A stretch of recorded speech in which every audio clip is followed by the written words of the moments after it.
굿모닝 YTN 3부 이어갑니다. 국회에서 체포동의안이 가결된 더불어민주당 이재명 대표의 구속 전 피의자 신문 일정이 조만간 결정됩니다. 서울중앙지방법원은 어제 국회에서 가결된 이 대표의 체포동의 통지서를 서울중앙지검에서 송부받았습니다.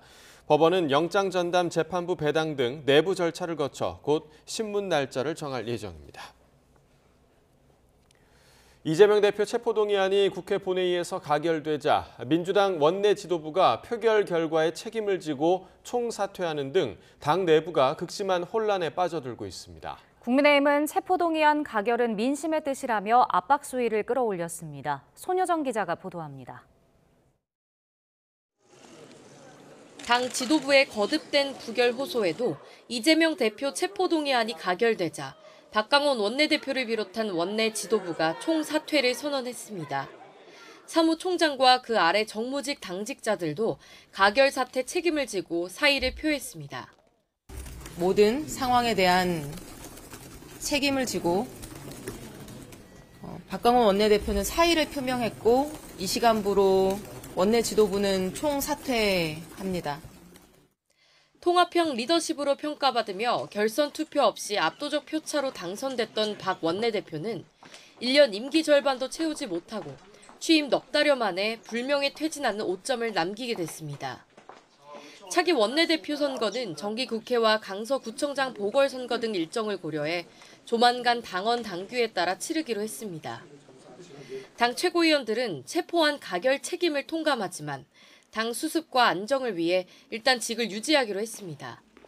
이들은 가결 투표는 용납할 수 없는 명백한 해당 행위라고 규정했지만 구체적인 징계 방침은 밝히지 않아 강성 지지층을 달래기 위한 정치적 선언이라는 해석도 나옵니다. 검찰의 구속영장 청구는 부당한 정치 탄압으로 규정했습니다. 본회의 가결 투표는 용납할 수 없는 명백한 해당 행위입니다.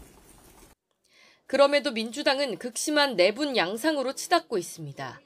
비명계가 당권 장악을 위해 체포안에 가결표를 던졌다고 비난의 화살을 쏟아내는 친명계 의원들과 이 대표가 불체포 특권을 놓고 말 바꾸기를 해 이미 리더십을 상실했다는 비명계가 맞서면서 격론이 벌어진 겁니다. 체포안 가결 직후 후속 대책을 논의하기 위한 긴급 의원총회에서는 회의장 밖으로 자주 고성이 들릴 정도로 격한 분위기가 연출됐습니다. 특히 친명계는 표 단속을 하지 못한 책임을 원내 지도부에 돌린 반면 비명계는 당 지도부의 책임도 만만치 않다며 거친 표현까지 오간 것으로 전해졌습니다.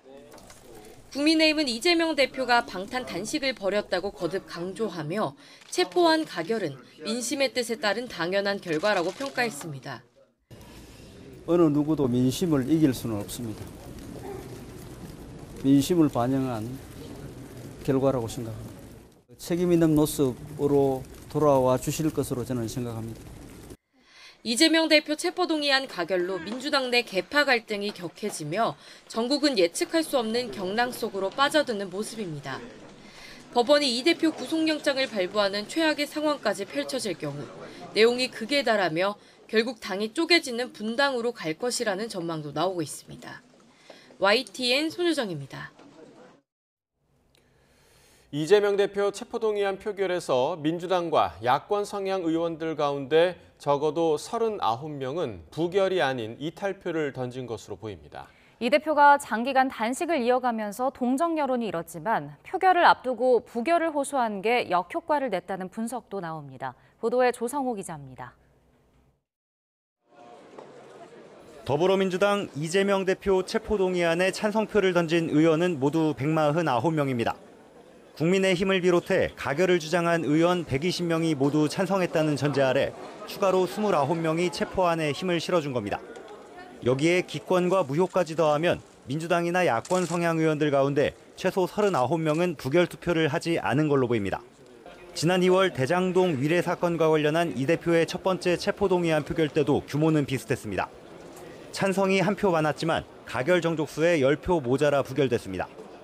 기권과 무효표가 무더기로 나왔기 때문입니다. 당내에 다양한 의견이 있다는 것도 확인했습니다. 그런 부분들은 저희가 향후에 당을 좀 더 많은 의견 수렴을 통해서 크게 하나로 묶는 그런 또 계획으로 삼을 것입니다. 최근 민주당 내에선 검찰에 대한 공분과 장기간 단식 중인 이 대표에 대한 동정론이 일었습니다. 체포동의안 부결 기류도 읽혔는데 표결을 앞두고 병상에서 이 대표가 글을 올린 이후 술렁이는 분위기가 감지됐습니다. 불체포 특권 포기를 공언했던 이 대표가 직접 부결을 호소하면서 오히려 역풍을 불러왔다는 해석이 나옵니다. 기권이나 무효 표결을 고민하던 의원들이 가결로 돌아섰는데 영향을 미쳤을 수 있다는 겁니다. 지도부가 의원들에게 여러 차례 부결을 호소했는데 다른 결과가 나와서 안타깝게 생각합니다. 구속 여부에 대한 법원 판단이 남아있지만 무더기 이탈표로 당내 민심 이반만 도드라지면서 이재명 대표 체제가 사실상 불신임받은 것 아니냐는 평가도 나옵니다. YTN 조성호입니다. 한덕수 국무총리에 대한 해임 건의안도 국회 본회의를 통과했습니다. 국회는 어제 본회의에서 한 총리 해임 건의안을 찬성 175명, 반대 116명, 기권 4명으로 가결했습니다. 총리 해임 건의안이 국회를 통과한 건 헌정사상 처음입니다. 국민의힘은 더불어민주당이 제출한 한덕수 국무총리 해임 건의안이 국회 본회의에서 가결되자 대단히 유감이라며 헌정사의 오점으로 기록될 것이라고 맹비난했습니다. 윤재욱 원내대표는 어제 본회의 표결 뒤 기자들과 만나 해임 사유도 없는 상황에서 이재명 대표 체포 동의안과 연계해 처리하는 것 자체가 정치적으로 명분도 없고 헌정사상 유례가 없는 일이라며 대단히 유감스럽게 생각한다고 말했습니다. 미국을 방문 중인 윤석열 대통령이 가짜뉴스를 못 막으면 자유민주주의와 시장경제, 미래세대가 위협받게 된다고 경고했습니다. 관련 규제 시스템 필요성 등 새로운 디지털 질서를 담은 권리장전도 제시했습니다. 뉴욕에서 조은지 기자입니다. 디지털 시대 새로운 질서가 필요하다는 이른바 뉴욕 구상을 발표한 지 정확히 1년 되는 날, 윤석열 대통령은 똑같은 장소 뉴욕대에서 이번엔 가짜뉴스 화두를 던졌습니다. 가짜뉴스가 인공지능 AI와 디지털을 타고 실시간으로 국경을 넘나드는데 이건 자유민주주의와 미래세대를 위협하는 실존적인 위험이라고 진단했습니다. 가짜뉴스의 확산을 막지 못한다면 자유민주주의가 위협받고 또 자유민주주의에 기반한 자유시장 질서가 위협받게 되며 우리의 미래와 미래 세대의 삶 또한 위협받게 되는 것입니다. 윤 대통령은 그래서 디지털을 쓰는 게 개인과 사회에 위협이 되지 않도록 위험 정보는 즉각 공유, 공표되고 적정한 규제도 만들어져야 한다고 강조했습니다. 최근 불거진 대장동 허위 인터뷰 의혹에 대통령실이 가짜뉴스는 민주주의 최대 위협이다, 희대의 대선 공작이다 비판한 적이 있는데 맥이 닿아 있는 의미심장한 발언입니다. 윤 대통령은 또 디지털 사용을 기본권 개념으로 접근하며 자유를 확대하고 인간다운 삶을 영위하도록 보장해야 한다고 강조했습니다. 디지털이 인류 전체의 삶을 윤택하게 하도록 경쟁 기회도 그 보상도 공정할 필요가 있다고 언급했습니다. 윤 대통령은 이런 내용을 포함해 새로운 디지털 규범 5가지를 디지털 권리장전이라는 이름으로 발표했습니다. 지난해 뉴욕 구상을 시작으로 다보스 포럼과 하버드대, 소르본대, 최근 G20 정상회의와 UN 총회까지 국제무대에서 디지털 질서 정립의 중요성을 꾸준히 강조해왔는데 1년 만에 그 완결판이 나온 셈입니다. 디지털 권리장전을 통해 만들어갈 미래 사회는 디지털 향유권이 인간의 보편적 권리로 보장되어 누구나 그 혜택을 마음껏 누릴 수 있는 사회입니다. 관련 규범이 생기고 국제기구가 만들어지면 우리나라도 목소리를 낼 걸로 기대됩니다. 윤 대통령은 디지털 격차가 곧 경제 격차라고 언급했는데 정보통신기술의 강점이 있는 우리나라가 이를 해소하는 데 앞장서면서 글로벌 중추국가로 자리매김한다는 구상도 하고 있습니다. 뉴욕에서 YTN 조은지입니다. 김행 여성가족부 장관 후보자가 낙태에 관한 자신의 과거 발언 보도가 맥락을 왜곡한 가짜뉴스라고 반박했습니다. 김 후보자는 어제 입장문을 통해 성폭행으로 임신한 여성이 무조건 출산해야 한다는 생각을 단 1초도 가져본 적이 없다고 밝혔습니다. 그러면서 2012년 위키트리 방송의 정확한 발언 내용은 성폭행 등으로 인한 원치 않는 임신으로 아이를 낳았을 적에 사회적, 경제적 지원으로 받아들일 수 있어야 한다고 말한 것이라며 이미 출생한 아이는 당연히 국가의 보호 대상이라고 설명했습니다. 경찰이 앞으로 불법 집회로 인한 피해에 대해 적극적으로 손해배상을 청구하기로 했습니다. 일각에서는 집회 자유가 심각하게 위축될 거란 우려가 나오지만 경찰은 선진국 수준의 집회 문화 정착을 위해 필요한 조치라는 입장입니다. 김다현 기자가 보도합니다. 지난 2008년 미국산 쇠고기 수입 반대 집회 당시 경찰은 집회 참가자들이 경찰 버스를 부수고 경찰관을 다치게 했다며 5억 원을 배상하라는 소송을 냈습니다. 그러나 대법원은 집회 주최 측이 폭력에 직접 가담했다는 사실을 인정하기 어렵다며 원고 패소 판결을 내렸습니다. 이 사례를 포함해 경찰이 지난 2006년부터 2017년 사이 집회 시위 대응과 관련해 제기한 손해배상 소송은 모두 30건. 아직 확정 판결이 나오지 않은 쌍용차 사건을 제외하고 경찰의 청구액 가운데 실제로 인용된 배상액은 20%에 그쳤습니다. 그러다 지난 2018년 경찰 개혁위가 집회 시위의 자유를 위축시켜선 안 된다는 취지로 손해배상 청구에 신중할 것을 권고한 뒤론 소송 제기가 없었는데 최근 기조가 180도 바뀌었습니다. 집회 시위 때 불법 행위로 인한 피해에 적극적으로 손해배상을 청구하겠다고 밝힌 겁니다. 불법 행위로 인한 물적 피해뿐만 아니라 경찰관에 대한 인적 피해에 대해서도 적극적으로 손해배상을 청구하도록 하겠습니다. 형사처벌만으로는 경찰관의 신체적, 정신적 피해, 기물파손에 대한 피해를 보상할 수 없는 데다가 선진국 수준의 평화시위 문화를 정착시키려면 손해배상이 필요하다는 설명입니다. 이 같은 경찰 방침에 반발하는 목소리도 만만치 않습니다. 경찰청 앞에서는 경찰이 집회 시위를 위축시키려고 한다며 규탄하는 기자회견이 열렸습니다. 이들은 집회 자유를 행사한 국민에게 손해배상을 청구하겠다는 것은 돈 내고 기본권을 행사하는 것이라고 비판합니다. 경찰 스스로가 자기의 사명감을 버리고 민중의 몽둥이가 되겠다. 공적 권력으로서의 자기 목숨을 스스로 끊어버리는.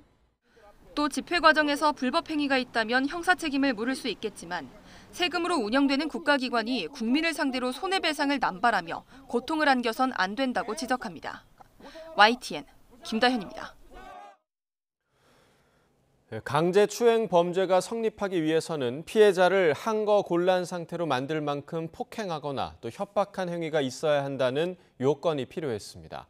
그런데 대법원이 의사에 반하는 유형력을 행사하거나 또 공포심을 일으킬 정도면 충분하다면서 이 기준을 완화했습니다. 기존 판례가 폐기되고 새로운 기준이 나온 건 40여 년 만입니다. 최민기 기자가 보도합니다.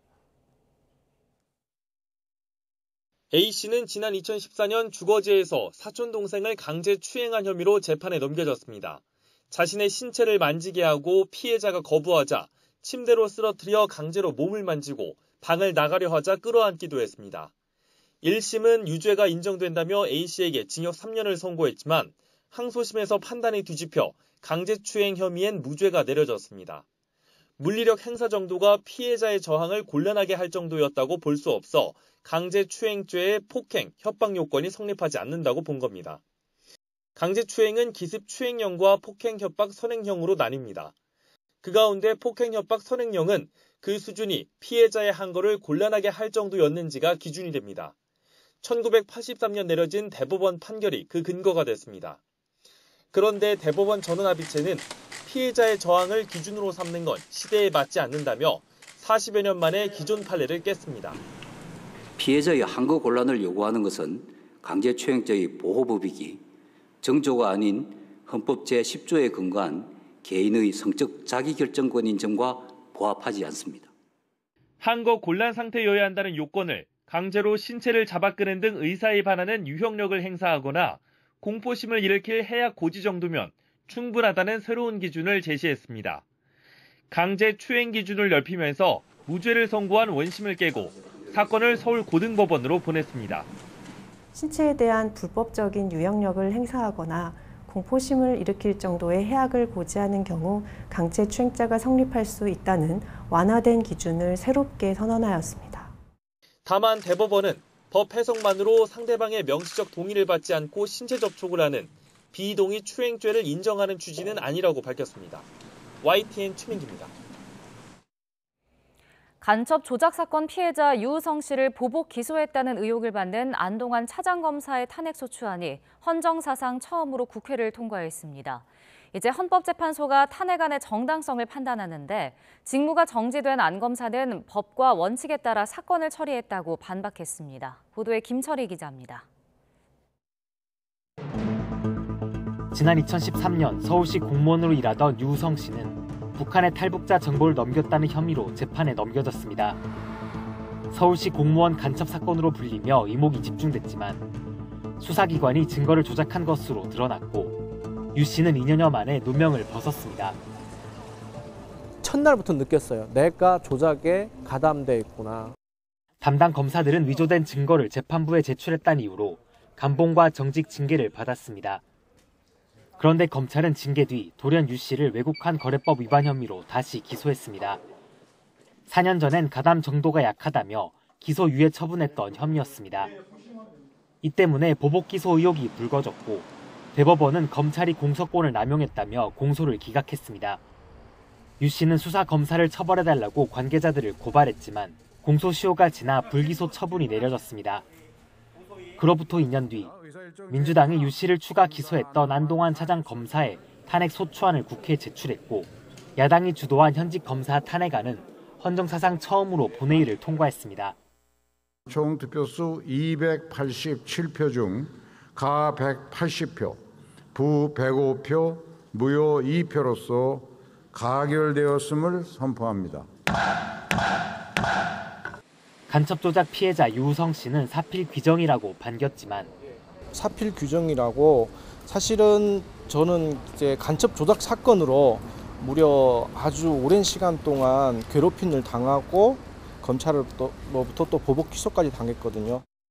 즉시 직무가 정지된 안동환 검사는 다른 고려 없이 오로지 법과 원칙에 따라 사건을 처리했다며 향후 탄핵 심판 절차에서 사실을 충분히 소명하겠다고 반박했습니다. 검찰 역시 탄핵 사유가 검사를 파면할 정도인지는 심판 절차에서 가려질 거라고 밝혔습니다.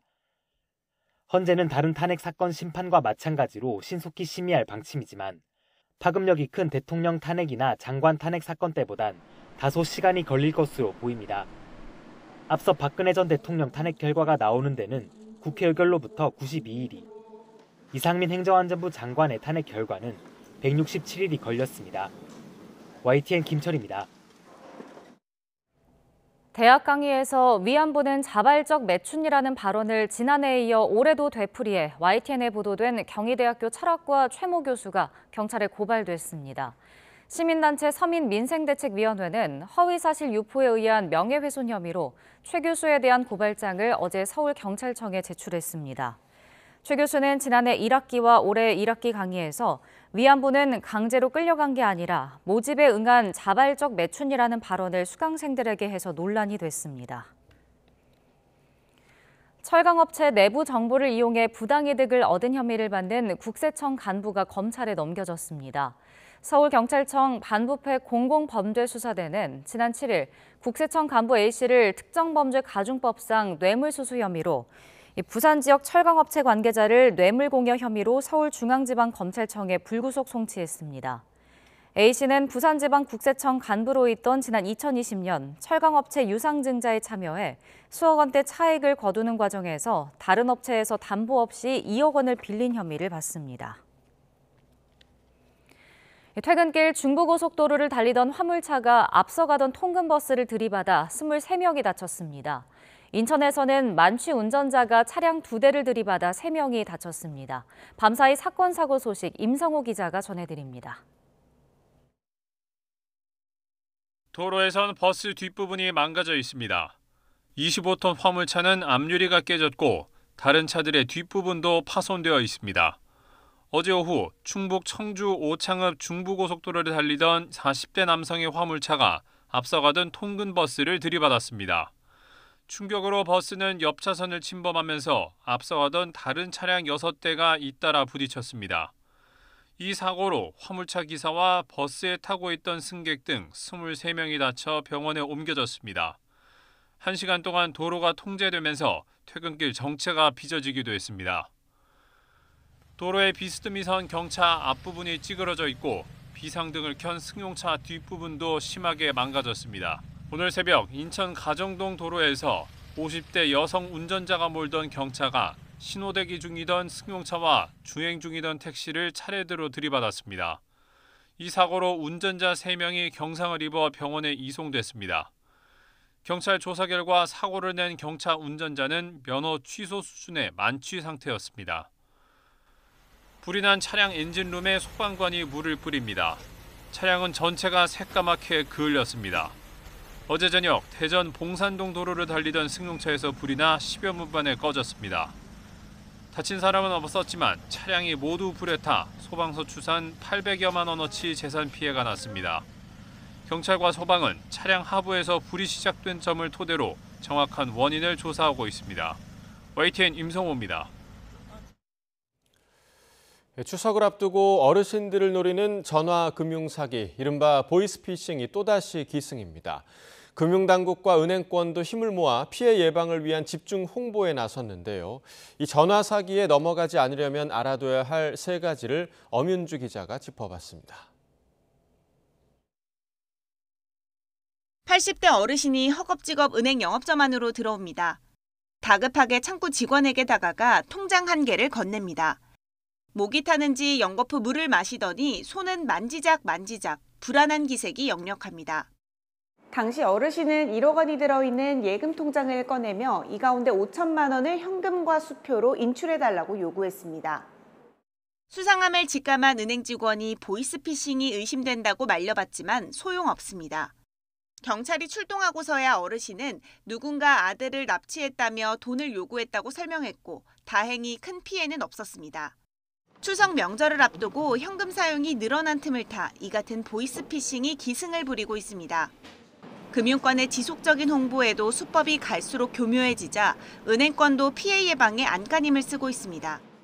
고객님이 500만 원 이상 현금 출금 요청하실 경우에 영업점 직원분들이 금융사기 예방 진단표를 통해서 자금 출처와 용도를 확인하고 있습니다.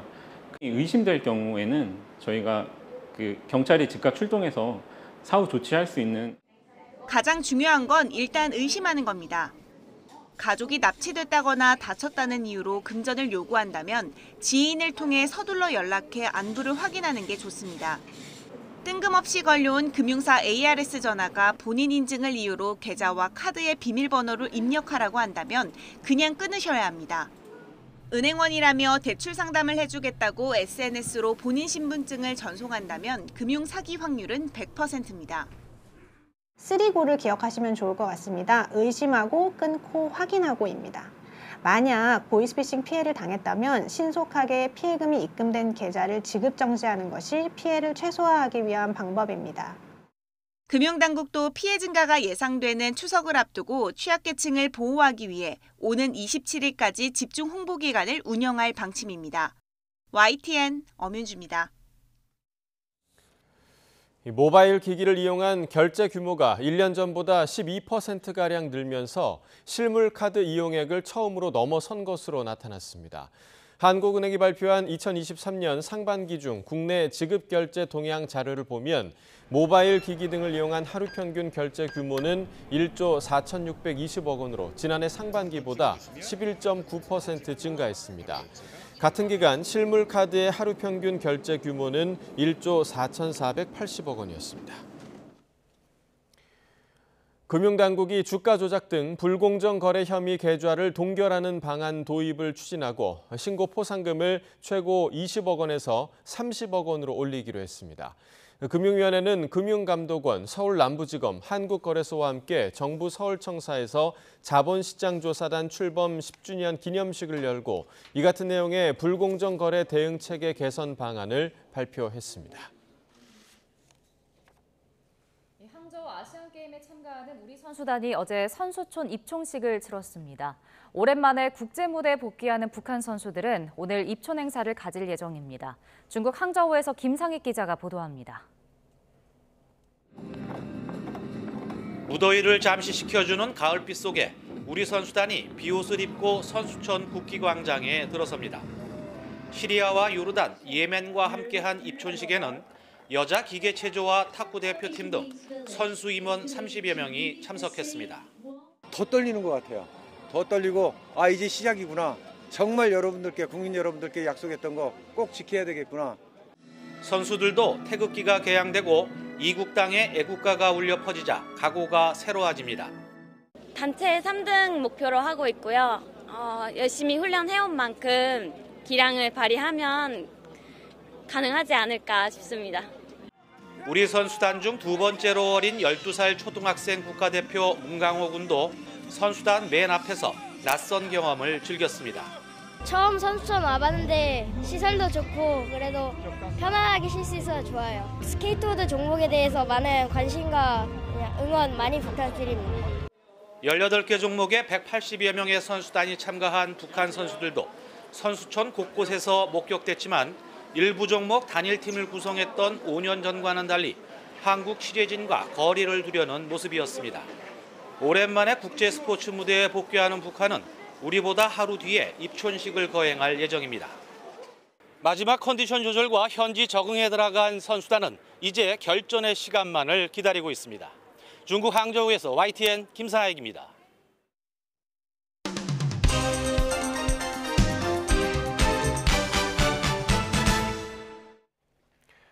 (9월 22일) 금요일입니다. 굿모닝 브리핑 시작합니다. 오늘 볼 첫 번째 기사는 조선일보입니다. 종이책을 읽고 손글씨를 써라. 각국이 디지털 교육에 제동을 걸었다라는 제목이죠. 최근 몇 년 동안 세계 각국에서는 학교 수업에 디지털 기기를 활용하는 방안이 검토되고 일부 도입됐습니다. 그런데 디지털 기기가 수업 분위기를 해치고 기초 학력 저하를 유발한다는 우려가 커지면서 이제는 지나친 디지털화를 멈춰 세우려는 조치들이 나오고 있습니다. 스웨덴의 경우 초등학생의 문해력 점수가 최근 몇 년 사이 점점 떨어지는 걸로 나타났는데 이를 보면서 디지털 기기가 학습 능력을 오히려 떨어뜨리고 있다고 판단했습니다. 그래서 최근 6세 미만에 대한 디지털 활용 교육을 완전히 중단한다는 발표를 했고 대신에 수업에 실물책을 더 많이 도입하기 위해서 각 학교의 도서 구입 예산을 늘렸습니다.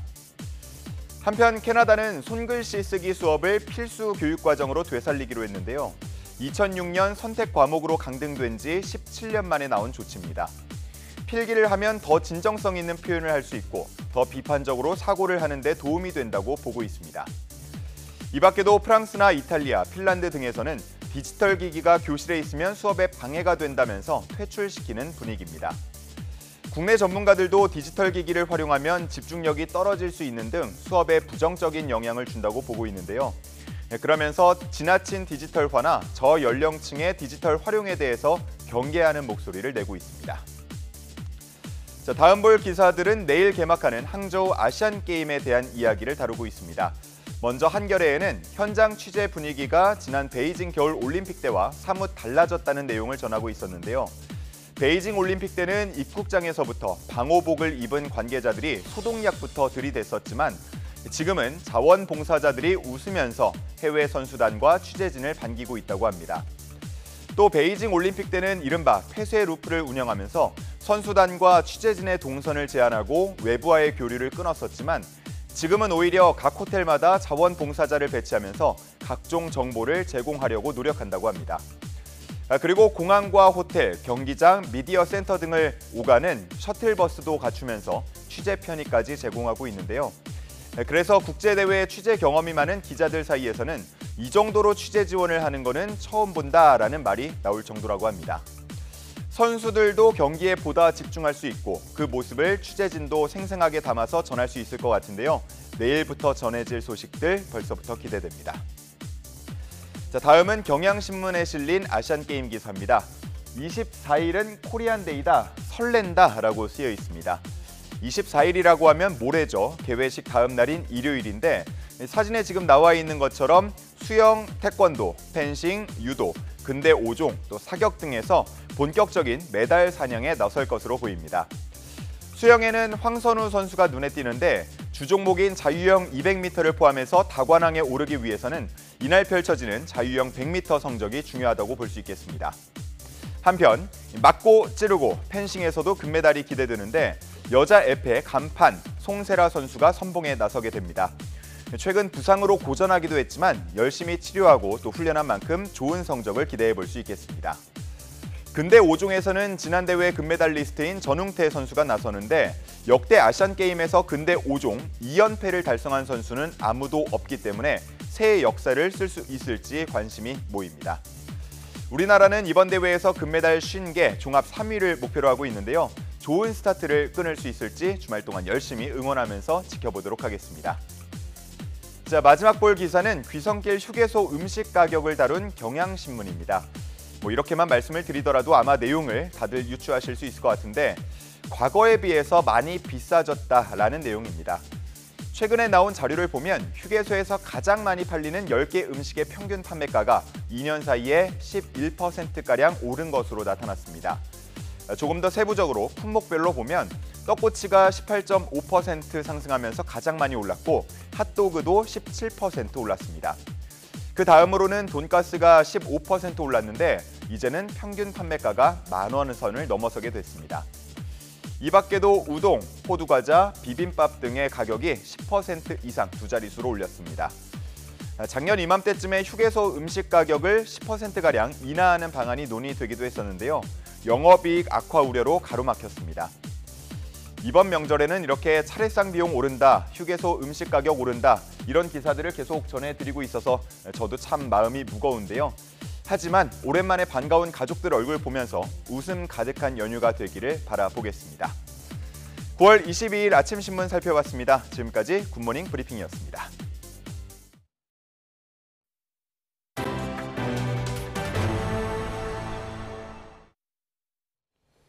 러시아가 공세를 강화하고 폴란드까지 지원 중단을 선언한 상황에서 젤렌스키 우크라이나 대통령이 미국 의회를 찾아 지원을 호소했습니다.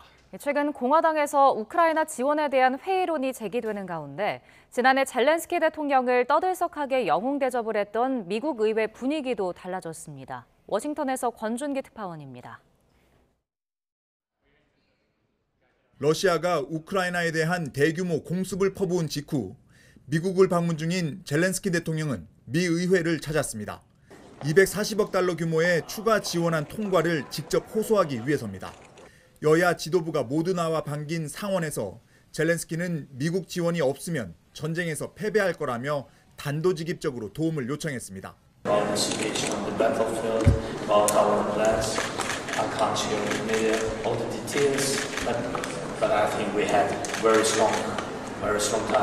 공화당이 다수당인 하원에서는 분위기가 사뭇 달랐습니다.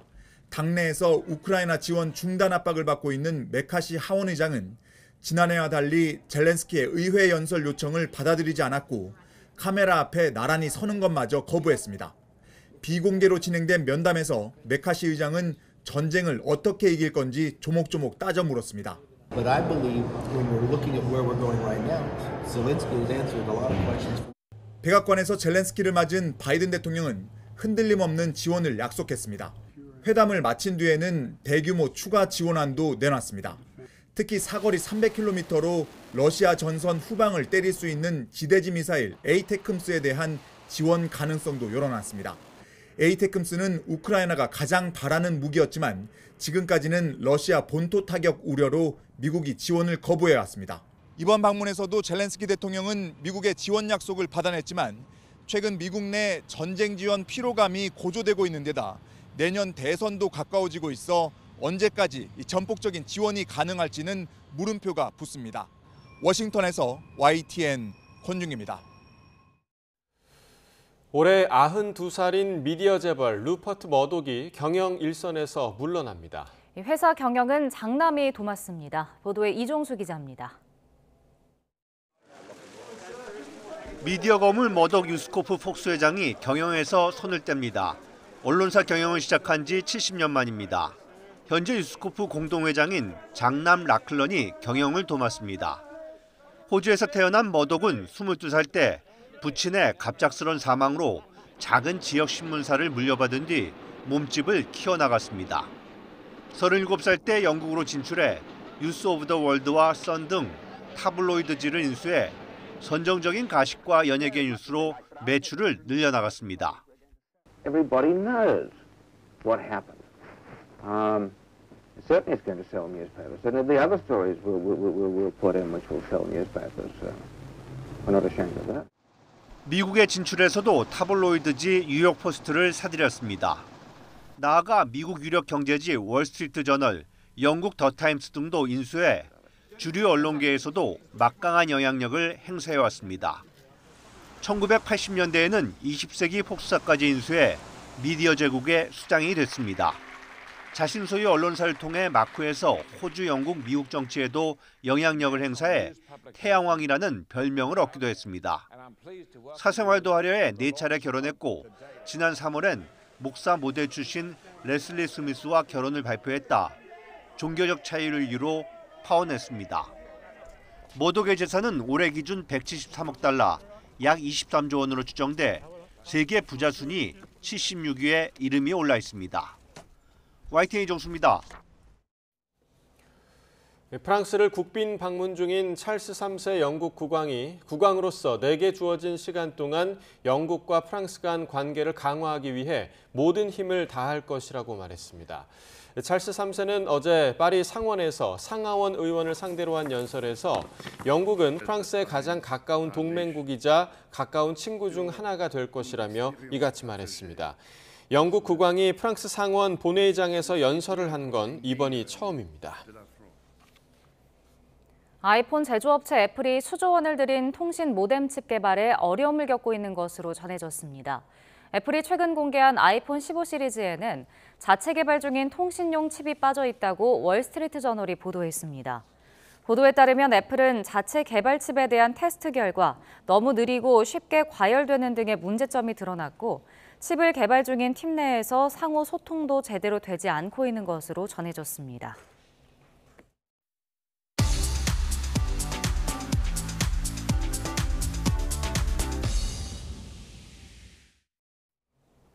네, 경제 소식을 빠르고 친절하게 전달해드립니다. 오늘 굿모닝 경제는 주원 현대경제연구원 경제연구실장과 함께하겠습니다. 어서 오세요. 안녕하십니까. 자, 오늘 먼저 금리 얘기를 좀 해보도록 하겠습니다. 미국 연준이 예상대로 기준금리를 좀 동결을 했는데 어제 국내 금융시장의 반응이 좀 증시가 많이 크게 흔들렸고 또 채권금리도 치솟았습니다. 왜 이런 반응이 나타난 걸까요? 기존에 9월 달에 동결할 거라고는 이제 대부분 예상을 했었는데 그 점도표가 나왔죠. 예, 그래서 내년 말과 이제 올해 말에 대해서 점도표가 나왔는데 예상보다 금리가 내년까지도 좀 높아질 가능성, 그러니까 뭐 더 추가적인 인상은 한 번 정도겠지만 그 한 번 올라간 금리에서 상당 기간 내년 중에도 고금리가 지속될 거다. 이런 게 이제 시장에서 그렇게 느꼈고 그러다 보니까 이제 국내 증시하고 환율이 상당히 좀 불안한 모습을 보였습니다. 네. 이렇게 연준의 매파적인 동결에 우리뿐 아니라 뉴욕 증시도 영향을 받았더라고요. 어제에 이어서 오늘도 하락 마감했죠. 아무래도 연준의 그 이제 금리 동결 자체는 사실 뭐 미국 시장에서 예상을 했던 거고. 그래서 뭐 그 미국 민간 쪽에서는 나왔던 내용들 뭐 관련된 보고서라든가 파월의 기자회견이라든가 이런 거에 대해서 생각보다 상당히 좀 강경하다라는 그런 느낌을 받았던 것 같고, 그렇지만 사실 이 시나리오는 모두가 예상을 했었거든요. 그러니까 뭐 동결하고 한 번 정도 건너뛰고 올해 말에 한 번 올리고 그리고 내년에는 그 금리가 지속된 것이라고 예상을 했는데 내년 말 금리 역시 점도표에 나온 그게 생각보다 좀 많이 높아졌습니다. 6월 달만 해도 한 4.75 정도 내년 말에 예상을 했었는데 그게 거의 5% 이상으로 올라가서 아무래도 미국 같은 경우는 지금 경제는 좋지만 이게 고금리가 언젠가는 이제 미국 내수 시장에 영향을 미칠 거거든요. 그래서 그동안의 미국 주식시장은 그게 아마 뭐 내년 상반기 정도까지만 좀 버티면 하반기에는 좀 금리가 정상적으로 돌아오면서 미국 경제에 좋아질 거다 이렇게 예상을 했었는데 그 예상이 이제 빗나가면서 미국 증시도 역시 이제 하락을 했습니다. 네. 그러니까 이 영향으로 지금 채권 금리가 올랐다 이렇게 말씀을 드렸는데 이렇게 되면 대출 금리 같은 것도 다시 또 치솟는 거 아닌가요?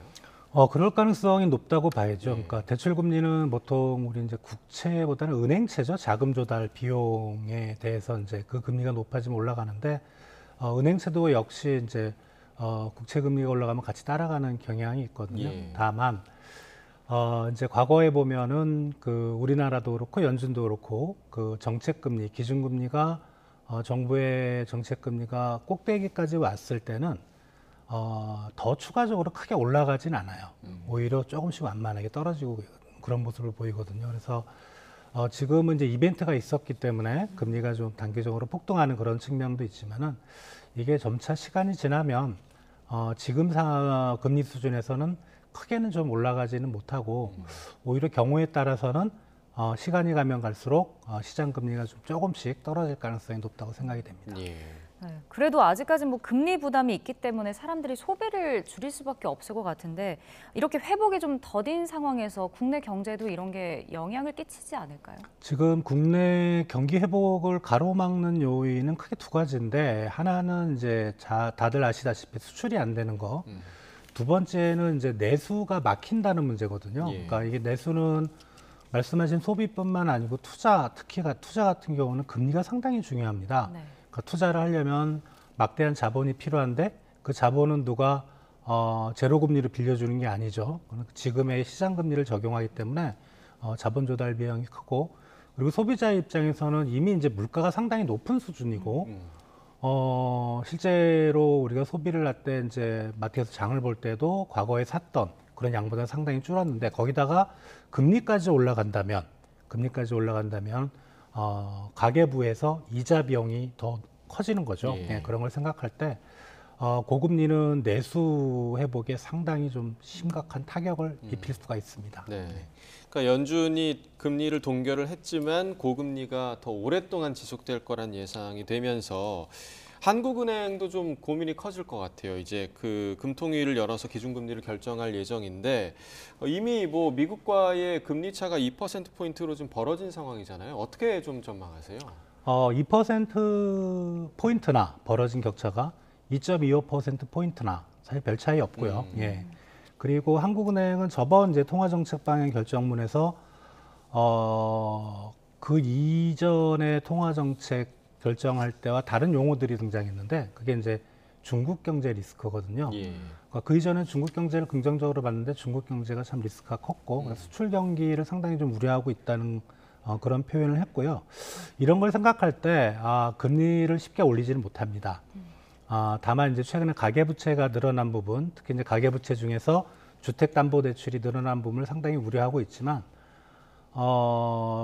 한국은행의 입장은 그런 것 같습니다. 자기들은 부동산 시장이나 가계부채에 대해서 금리를 올린 만큼 올렸고 그 탓은 정부가 시장 규제를 완화했던 거, LTV라든가 DTI라든가 DSR이라든가 이런 부분에 영향이 크다고 핑계를 돌리고 있거든요.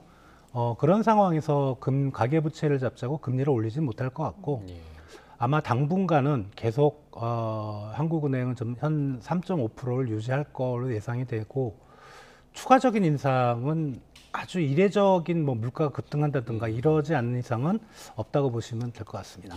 지금 금리를 좀 유지할 것이다 이렇게 전망해 주셨는데 사실 한미 금리 차가 이렇게 계속 벌어져 있는 상황일 때 나오는 얘기 중에 하나가 자본 유출 우려잖아요. 이 가능성은 없는 건가요? 이제 자본 유출을 이제 상당히 오해하시는 부분들이 있는데 예를 들어 우리 주식시장에서도 외국인들이 많이 팔았잖아요. 그런데 외국인들이 팔았다고 그 팔은 대금이 바깥으로 빠져나가는 건 아닙니다. 과거의 예를 보면 미국이 한국 금리보다 높을 때 역전이 됐을 때 우리 환율 만약에 빠져나간다면 환율이 크게 변동을 해야 되는데 그때 과거에 한 3번 정도 사례가 있었는데 보면 1,100원, 1,200원, 어떤 경우는 800원까지 떨어진 적도 있거든요. 그러니까 그런 걸 생각할 때 자본 유출의 가능성은 우려를 안 하셔도 되고 다만 이제 환율은 좀 불안할 겁니다. 뭐 이런 우려 미국 연준의 금리 정책이 어느 정도 갈지 사실은 아무도 모르는 거거든요. 이제 그런 불확실성 때문에 달러화에 대한 수요가 여전히 있고 이제 그렇다면 환율 시장은 불안한데 자본 유출은 걱정 안 하셔도 될 것 같습니다. 예. 자, 이제 전기차 얘기를 좀 해보도록 하겠습니다. 전기차 얘기할 때 꼭 이제 우리가 전기차 배터리 관련 이야기를 굉장히 좀 많이 하는데 이 전기차 배터리 시장에서 중국이 굉장히 영향력을 좀 키우고 있는 것 같더라고요. 실제로 그 올해 상반기에 중국 업체들이 점유율 상위 10개 업체 가운데 6곳을 차지했다고요. 예, 그러니까 사실 이제 전기차의 핵심 배터리죠. 다른 건 다 필요 없고요. 사실 예. 배터리가 핵심 기술인데 일본의 파나소닉 하나 들어갔고 우리 이제 LG 에너지 솔루션 비롯해서 3개 업체 빼놓고 나머지는 다 중국 기업입니다. 지금 1위가 이제 CATL로 나오는데 사실 요거를 이제 중국 시장을 뺐을 때는 점유율이 좀 바뀝니다. LG 에너지 솔루션이 1등으로 올라가고요. 그래도 거의 차이가 없습니다. CATL하고. 지금 LG 에너지 솔루션이 중국 시장을 포함했을 때 16%인데 중국 시장을 빼면 28%고 CATL은 27% 좀 떨어집니다. 그래도 많이 올라온 겁니다. 어떻게 보면 중국 배터리 업체들의 경쟁력이 상당히 좀 높아졌고요. 이거는 중국 전기자동차 산업에 대해서 중국 정부가 보조금을 많이 썼고 또 내수 시장에서 많이 컸던 거죠. 예, 그런 영향이 상당히 있었다라고 보시면 될 것 같습니다. 10개 업체가 다 한중일 지금 아시아 3국인데 이게 또 강세를 보이는 이유가 또 있을까요? 아무래도 중국 쪽에 지금은 이제 조금 그 배터리 만드는 소재가 소재를 생산하는 국가가 좀 다양화되고 있긴 하지만 이전에는 거의 중국 쪽에서 소재를 만들었고 그 소재를 가지고 이제 이 배터리를 만들었거든요. 그럼 아무래도 거리가 가까우면 물류 비용이 좀 낮아질 거고 그런 이점이 작용을 했던 것 같습니다. 근데 이제 최근에 전기차 시장 자체에 대한 우려도 나오고 있는데 이제 성장세가 둔화할 거다 이런 전망이 나오더라고요. 이런 얘기가 나오는 이유가 있나요? 올해 상반기 전기차 판매 실적이 이렇게 썩 좋지는 않고요. 오히려 하이브리드 차가 좀 높아지고 있고 이게 뭐냐면 실제로 유지 비용을 보면 이제 미국 기준이긴 합니다만 전기차 유지 비용이 휘발유차의 한 2배 정도 됩니다. 그러니까 생각보다 좀 많이 높은 거죠. 그러면은 경제성을 생각하면 정부에서 보조금을 안 주면 소비자 입장에서는 전기차를 살 이유가 전혀 없죠. 그런 부분이 상당히 크고요. 그리고 최근에 우리나라도 그렇지만 거의 모든 나라들이 전기차에 대한 보조금을 삭감하거나 아예 폐지를 하고 있습니다. 그런 부분이 있고 또 하나의 문제는 이제 충전할 데가 크게 없어요. 그러니까 대도시는 그런 대로 이제 인프라가 갖춰져 있는데 이게 지방으로 가면 갈수록 또 고속도로도 사실 충전소도 몇 개 없고 그러니까 이제 전기차를 타시는 분들이 경제성이나 편리성을 보면 사실 전기차를 탈 이유가 전혀 없는 거죠.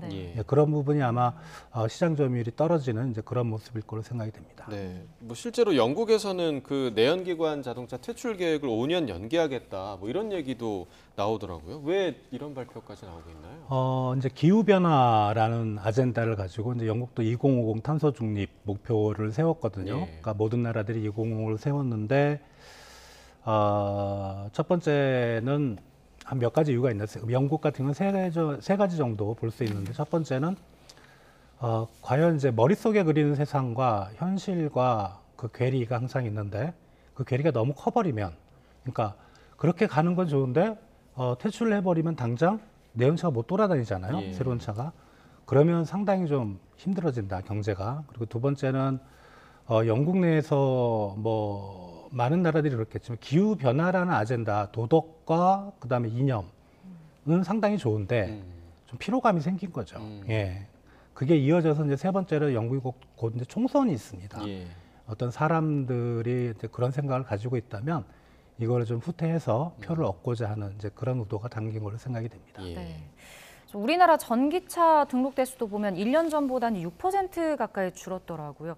정부가 보조금 확대를 다시 검토하고 있는데 이게 좀 실효성이 있을까요? 근데 보조금을 한번 크게 깎았고 보조금 확대를 검토한다고 하더라도 그 안에 대해서는 제가 이제 아는 바가 없지만 많이는 못 줄 것 같아요. 지금 내년도 예산도 상당히 좀 빡빡하게 짜고 있고 뭐 대부분의 부처 예산이 많이 깎였거든요. 그런 걸 생각해 볼 때 소비자들이 전기차를 살만할 정도의 어떤 혹하는 그런 보조금 금액을 정부가 줄까? 그건 아닐 거라고 생각이 됩니다. 그러니까 요인이 좀 크지 않다라는 예, 생각이시죠. 알겠습니다. 굿모닝 경제 오늘 여기까지 듣겠습니다. 주원 실장과 경제 이야기 나눠봤습니다. 고맙습니다.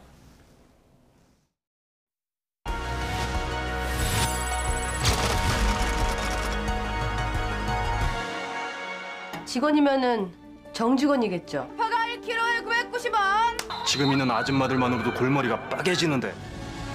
나 포기 안 할 거거든. 오늘 여러분은 여러분들 생애 최고의 순간을 보여줬습니다. 저에게도 지금이 생애 최고의 순간입니다.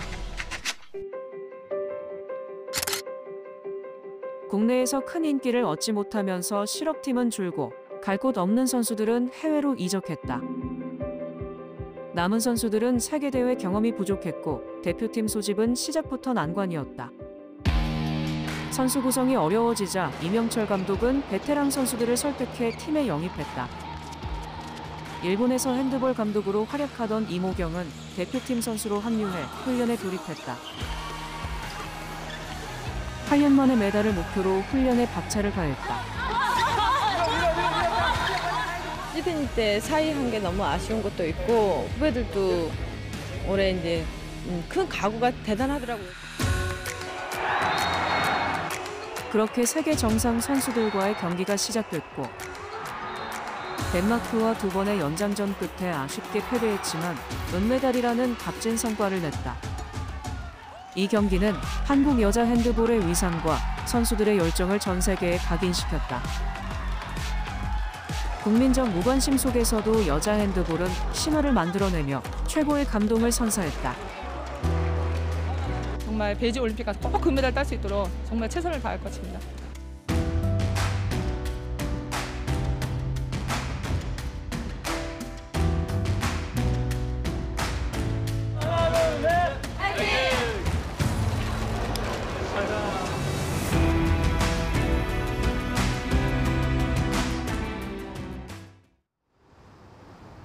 주말을 앞두고 아침 공기가 확연히 쌀쌀해졌습니다. 밤사이 찬 공기가 유입되면서 현재 서울 기온은 15.2도, 철원은 10.7도까지 내려가는 등 어제 아침보다 2도에서 4도가량 낮은데요. 낮 동안에는 맑은 하늘 아래 기온이 빠르게 오르겠고요. 오늘 서울 낮 기온 26도, 철원은 25도 등으로 선선한 가을을 느끼기 좋겠습니다. 하지만 일교차가 10도에서 많게는 15도 안팎까지 크게 나겠습니다. 환절기 면역력이 약해지기 쉬우니까 큰 기온 변화에 건강관리 잘 해주시기 바랍니다. 출근길 쌀쌀해진 공기에 서쪽 지방을 중심으로는 짙은 안개까지 만들어졌습니다. 현재 파주의 가시거리가 30m, 용인과 계룡은 70m 등으로 시정이 100m가 채 안 되는 곳이 있는데요. 낮 동안에는 내륙에서 맑고 파란 하늘이 드러나겠지만 제주도만 늦은 오후까지 5에서 30mm의 비가 오락가락 이어지겠습니다. 오늘 아침 기온은 어제보다 2에서 4도가량 낮아져 쌀쌀합니다. 현재 서울 15.2도, 대전 15.5도, 광주 17.4도로 출발하고 있습니다. 낮 동안에는 가을 햇살이 내리쬐며 기온이 빠르게 오르겠고 서울 낮 기온 26도, 광주와 부산 27도까지 오르는 등 어제보다 2에서 5도가량 높겠습니다. 이번 주말과 휴일에도 쾌청한 가을 하늘이 이어지겠지만 아침과 낮과 밤의 기온차가 크겠고요. 주말 밤사이 영동 지역에는 동풍의 영향으로 약한 비가 살짝 내릴 전망입니다. 당분간 동해안 지역에 내일부터는 제주도 해안을 중심으로 너울성 파도가 높게 일겠습니다. 해안가 접근을 자제하는 등 안전사고에 각별히 주의해 주시기 바랍니다. 지금까지 YTN 홍나실입니다. 네, 이상으로 금요일 굿모닝 YTN 마칩니다. 잠시 후 뉴스라이더가 방송됩니다. 시청해주신 여러분 고맙습니다.